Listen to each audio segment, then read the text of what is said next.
जय माई की जय श्री राम। सावन के आखिरी गुरुवार को या किसी भी गुरु पक्ष नक्षत्र में किया जाने वाला धन का यह महा उपाय मैं आज आपको देने जा रही हूँ। यह उपाय रुद्रयामल तंत्र, लक्ष्मी तंत्र और तंत्र सार से लिया हुआ है। तंत्र सार के अध्याय 12 कुबेरोपासना तंत्र से लिया हुआ यह उपाय मैं आपको बता रही हूँ। इस उपाय को बताने से पहले मैं आपको ये कुछ सावधानियां बता दे रही हूँ कि आपको इस चीज को पहनकर या लेकर आपको किसी भी सूतक पातक में नहीं जाना है।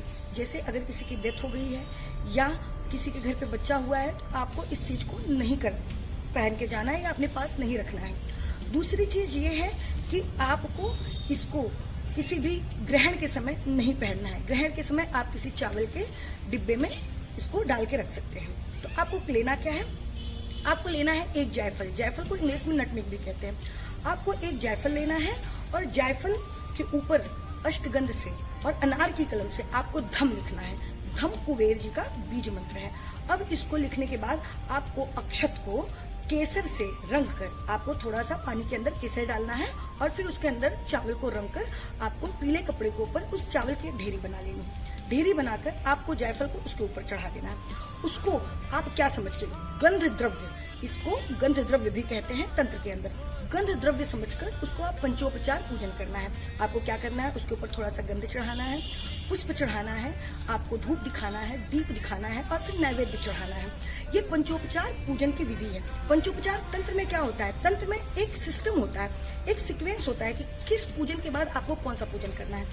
उसी तरह पंचोपचार पूजन में आपको सबसे पहले गंध चढ़ाना होता है, फिर पुष्प चढ़ाना होता है, फिर धूप दिखाना होता है, फिर दीपक और फिर जाके अंत में नैवेद्य चढ़ाना होता है। इसको करने के बाद आपको कुबेर का एक मंत्र का जाप करना है। आप रुद्राक्ष की माला पर 108 बार मतलब एक माला आपको इस मंत्र का करना है।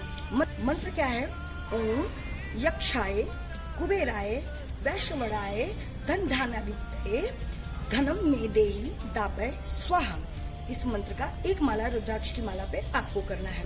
आपको सावधानी क्या बरतनी है कि आपका जायफल कटा हुआ, सड़ा हुआ या उसके अंदर होल या टूटा हुआ वह न हो। और आपको इसको शुद्धता के साथ शुद्ध होकर, नहा धोकर, शुद्ध कपड़े पहनकर आपको खुद को आचमन करने के बाद, आपको खुद को पवित्र करने के बाद, अपने शिखा बंधन को करने के बाद इस उपाय को आप कीजिए और सबको अपनी तिजोरी में इसको गंध द्रव्य समझकर रखना है। और आप इसका नित्य धूप दीप से चाहे तो या तो आप किसी जो शुभ मुहूर्त होते हैं इस पे इसको निकालकर फिर से अभिमंत्रित करके आप इसको पुनः तिजोरी में रख सकते हैं। आप अपने जीवन में 41 दिन के अंदर बदलाव देखेंगे। लेकिन आपको एक बात याद रखना है कि आपको इसको सूतक पातक, सड़ने से, गलने से ग्रहण के समय इसको बचाव करना है, नहीं तो ये आपके ऊपर उल्टा काम करने लगेगा।